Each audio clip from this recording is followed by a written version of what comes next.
This is the VOA Special English Health Report.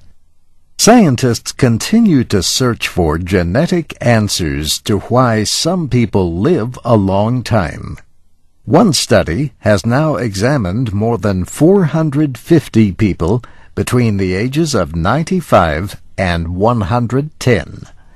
Researchers at the Albert Einstein College of Medicine of Yeshiva University in New York recently reported the latest findings. The study looked at changes in genes that govern an important cell signaling pathway. These genes are involved in the action of a hormone that affects almost every kind of cell in the body. The hormone is called insulin-like growth factor, or IGF-one. Other researchers have found that mutations to the genes cause two effects in animals. The animals do not grow as big as others of their kind, but they live longer.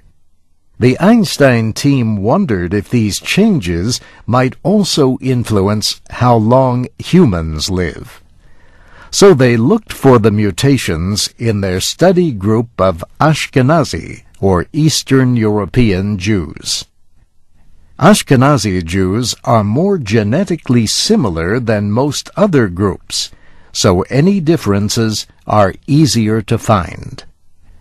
The researchers compared the findings to other Ashkenazi Jews whose family members did not live as long. In the control group, they say, no one had the mutations. Yet, even in the study group, where the average age was 100, only 2% of the people had them. In other words, there are more answers waiting to be found. In recent years, the scientists have even identified so-called longevity genes. The latest findings were published in the Proceedings of the National Academy of Sciences. The mutations were found mostly in women. Daughters of those who lived to be 100 also had higher levels of the hormone than people in the control group, and they were an average of 2.5 centimeters shorter. A drug that decreases the action of the IGF-one hormone is currently being tested as a cancer treatment.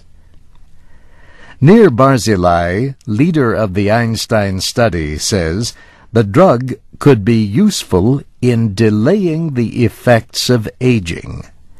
But he noted that the subjects in the study were born with their mutations, so it is not clear whether the drug would help people who receive it later.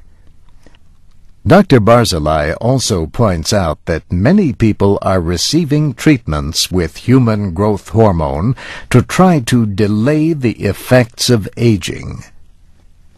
Yet, he says, if low growth hormone action extends life, as the new findings suggest, then he wonders if getting more of it could shorten life. And that's the VOA Special English Health Report. I'm Steve Ember.